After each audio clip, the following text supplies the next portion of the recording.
Have you ever found yourself in that frustrating cycle where no matter how hard you try, you and your partner keep having the same arguments? The conversations where you both walk away feeling misunderstood, unheard, or completely disconnected. I think we've all been there at some point.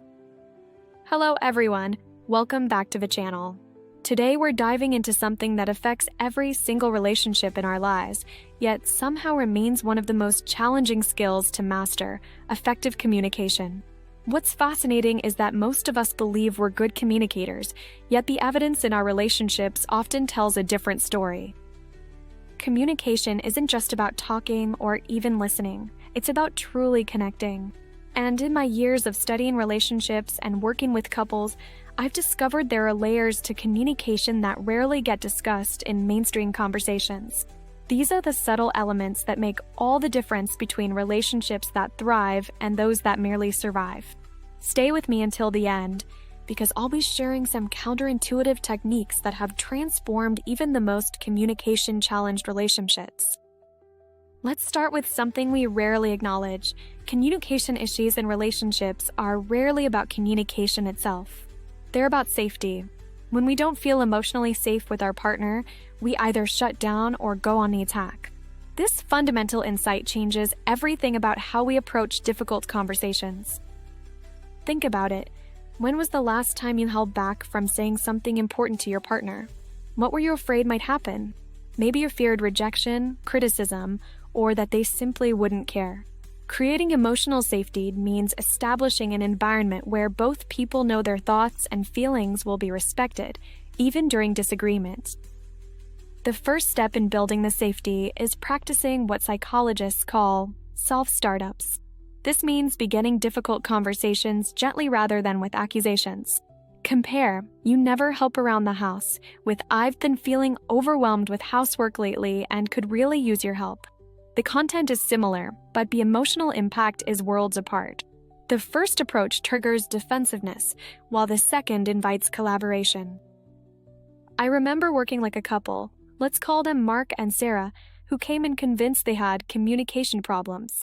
What they actually had was a safety problem. Sarah had learned early in life that expressing needs led to rejection, so she would hint at what she wanted but never ask directly. Mark, who processed information very literally, missed these hints entirely. Sarah interpreted this as Mark not caring, which made her feel unsafe expressing needs, which led to more indirect communication. You see the destructive cycle. When Sarah learned to create safety for herself by being direct about her needs, and Mark created safety for Sarah by responding with curiosity rather than defensiveness, their entire relationship dynamic shifted. The second principle of effective communication is something I call emotional translation. We all speak different emotional languages based on our upbringing, past relationships, and innate temperaments. What feels like a minor comment to you might feel like a major criticism to your partner, and vice versa.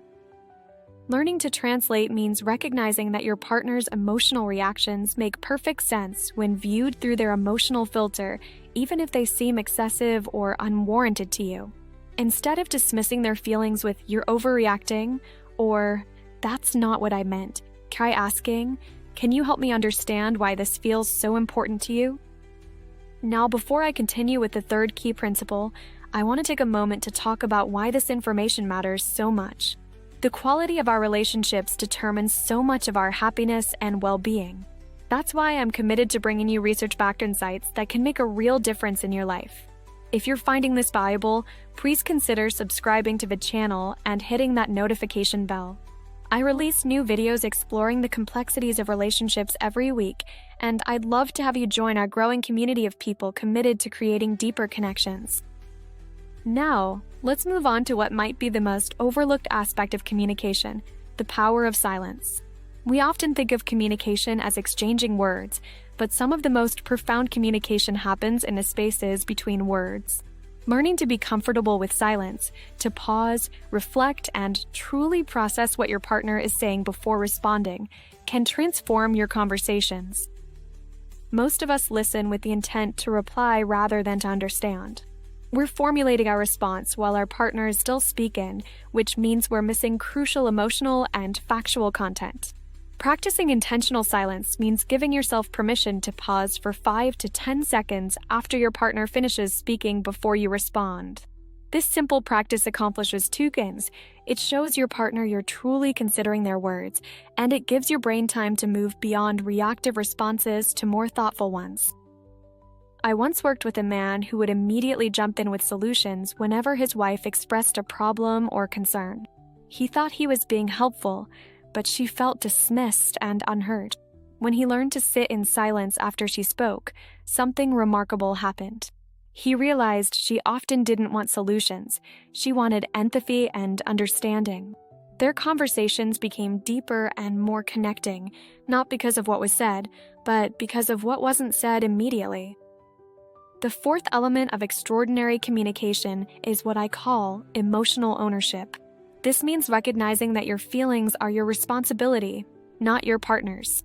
When we say things like, "You made me angry," or "You hurt my feelings," we're giving away our emotional power and creating defensiveness in our partner.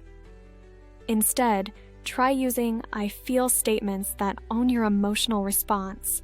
When that happened, I felt hurt and confused. This subtle shift moves the conversation from blame to vulnerability, which almost always leads to greater connection. It invites your partner to understand your experience rather than defend against an accusation. This doesn't mean your partner's actions don't impact you. Of course they do. But by owning your emotional responses, you create space for genuine dialogue rather than defensive positioning. The final principle I want to share today is perhaps the most powerful: curiosity over certainty. In heated moments, we become convinced we know exactly what our partner is thinking, feeling, or intending. This certainty is the enemy of connection. When you catch yourself thinking, "I know exactly why they did that," or "they always do this," pause and replace certainty with curiosity.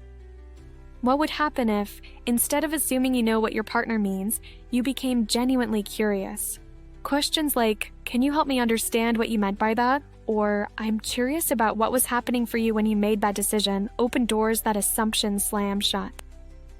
I've seen couples married for decades discover entirely new aspects of each other simply by choosing curiosity over certainty. One couple I worked with had been arguing about the same issue for over 20 years, his tendency to work late without calling. She had always assumed it was because work was more important to him than she was. When she finally approached the topic with genuine curiosity instead of accumulated resentment, she discovered he struggled with anxiety about disappointing his team and feared disappointing her even more. This insight didn't immediately solve the problem, but it completely changed the conversation from accusation to collaboration. So there you have it. 5 principles that can transform communication in your relationships: creating emotional safety, practicing emotional translation, embracing silence, taking emotional ownership, and choosing curiosity over certainty. None of these are quick fixes or communication hacks. They require practice, patience, and a willingness to be vulnerable. But I can promise you this: the quality of connection they create is worth every ounce of effort. I'd love to hear your experiences with these principles. Which one resonates most with you? Have you found other approaches that have transformed communication in your relationships? Please share your thoughts in the comments below. Your insight might be exactly what another viewer needs to hear. If you found value in today's discussion, please hit that like button to help others find this content. And if you're not already subscribed, consider joining our community by subscribing and turning on notifications so you don't miss future explorations of relationships and personal growth. Also, make sure to check the description for ways you can support the channel and help us continue creating this kind of content. Remember, the quality of your communication determines the quality of your relationships, and the quality of your relationships largely determines the quality of your life. Thank you for being here today. Until next time, keep connecting deeply.